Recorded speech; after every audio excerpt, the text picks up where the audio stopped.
Bonjour, c'est Dominique. Alors aujourd'hui, je vais vous parler d'objectifs. Plus particulièrement, de prendre conscience des raisons qui font que certains objectifs que l'on s'est fixés ne soient pas atteints. À cela, il y a 3 raisons principales et donc nous allons voir ensemble. Alors la première des choses, c'est qu'en fait, les objectifs ce ne sont pas obligatoirement que les résolutions du mois de janvier, vous savez, des débuts d'année ou de période de fin de vacances. En fait, on peut avoir des objectifs à tout moment dans la vie. Vous pouvez avoir décidé de perdre du poids, d'atteindre une situation financière meilleure. C'est peut-être n'importe quel objectif pour le travail, la vie de famille ou tout autre. Donc vous avez décidé de vous changer, de changer des choses. Vous vous fixez des objectifs, vous fixez un projet, et voilà, ça va être le temps de les réaliser. Alors il y a certains objectifs qui sont atteints, heureusement, j'espère que c'est dans vos habitudes. Par contre, il arrive malheureusement que les résultats ne soient pas au rendez-vous. Et là, on en revient à nos 3 principales causes d'échec. La première, c'est la pire. Vous avez plein d'idées, vous avez vos objectifs en tête, c'est décidé, ça y est, vous allez vous y mettre. Et là, qu'est-ce qui se passe ? Eh bien, rien. Vous ne faites rien. C'est-à-dire que vous savez ce que vous voulez, vous savez où vous voulez en venir, mais vous ne faites rien. C'est un peu extraordinaire, mais cela arrive très fréquemment. Peut-être que cela vous est déjà arrivé. Enfin, pour ma part, ça a été quelquefois le cas. La deuxième raison pour ne pas atteindre les objectifs, ça arrive aussi fréquemment. C'est-à-dire que vous avez un objectif, un projet, vous lancez, vous êtes motivé, c'est tout frais, c'est tout neuf. Donc là, vous y allez à fond. Et vous persistez, vous allez de l'avant, vous faites des progrès, plus ou moins grands. Puis un jour, vous laissez tomber. Vous laissez tomber un jour, vous laissez tomber 2 jours, mais bon, vous êtes tenace, et voilà, vous repartez. Et malheureusement, vous recommencez, vous arrêtez un jour, vous arrêtez 2 jours, et puis pour le coup, vous arrêtez définitivement. Autrement dit, vous abandonnez, quoi. Alors, pourquoi est-ce que l'on abandonne ? On peut traverser une période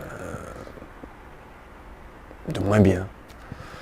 Il est possible aussi qu'on se mette à faire quelque chose qui va donner plus de plaisir, parce que on est arrivé dans un système de rengaine, on va dire, et là on a quelque chose qui fait plus plaisir, on va se lancer dessus. Ou alors on peut avoir une fâcheuse habitude, c'est la fâcheuse habitude de ne jamais finir ce que l'on commence. C'est-à-dire que on est sur quelque chose, avant la fin, on attaque un autre projet. Donc la conclusion de tout cela, c'est qu'en fait, si on ne continue pas, si on abandonne en cours de route, c'est que le désir que l'on a d'aller vers cet objectif n'est pas suffisant. On n'a pas un désir suffisamment important pour aller vers cet objectif. Les gains que cela est censé nous apporter, les inconvénients auxquels on risque d'échapper, ne sont pas assez forts pour aller jusqu'au bout. C'est ce manque de désir qui va faire en sorte que vous allez stopper. Et à côté de ça, il y a la 3e cause. Alors celle-ci est un petit peu plus sournoise. Vous avez un projet, vous vous lancez. Tous les jours, vous faites vos tâches au quotidien pour aller de l'avant. À un moment, vous faites le point et vous vous rendez compte que vous n'avez pas ou peu avancé. En fait, c'est comme si vous étiez encore à votre point de départ. Que s'est-il passé ? En fait, ce que vous avez fait, vous avez agi de la façon que vous connaissiez. C'est-à-dire que vous avez fait la même chose que d'habitude. Et là, évidemment, ce qui doit arriver arrive. En faisant tout le temps la même chose, vous arrivez obligatoirement, immanquablement, au même résultat. Et donc, vous n'allez pas de l'avant. Einstein disait en son temps, la folie, c'est de faire toujours la même chose et de s'attendre à un résultat différent.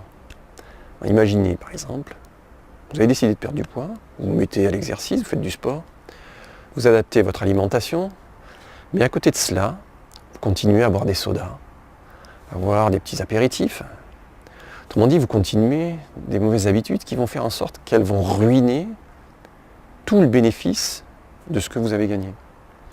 Le résultat final, c'est qu'il n'y a pas d'évolution.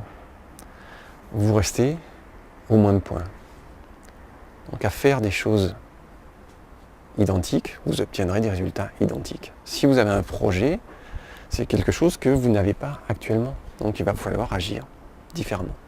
Voilà, c'est ce que je voulais vous dire aujourd'hui sur la cause, les 3 causes principales de certains échecs. Donc je vous les répète, la première, c'est d'avoir un objectif en tête, savoir ce que l'on veut, où l'on veut aller, mais ne rien faire. L'inaction entraîne la non-réalisation. La deuxième, c'est de se lancer, de persévérer, mais de ne pas avoir suffisamment de désir, peut-être de volonté pour aller jusqu'au bout. La troisième, c'est de vouloir changer, mais en continuant à faire toujours les mêmes choses. Si on reproduit les mêmes choses, les mêmes actions, on va immanquablement arriver au même résultat. Donc pour cela, il va falloir agir différemment. Alors comment faire ? Puisque vous savez que vous, il y a de fortes chances que vous fassiez la même chose, adressez-vous à d'autres personnes. Adressez-vous à quelqu'un qui a réussi dans votre entourage et demandez-lui comment il a procédé. Si personne dans votre entourage n'est dans ce cas, vous pouvez faire des formations. Utilisez des procédés qui ont fait leurs preuves. Vous agirez différemment. Il y a de fortes chances qu'effectivement vous alliez vers quelque chose de nouveau. Vous alliez de l'avant. Voilà, c'est donc ce que je souhaitais vous dire aujourd'hui et sur les causes que l'on rencontre qui font en sorte qu'on n'atteigne pas les objectifs. Donc je vous donne rendez-vous dans une prochaine vidéo. En attendant, je vous souhaite une bonne journée. Je vous dis à bientôt. C'était Dominique. Au revoir.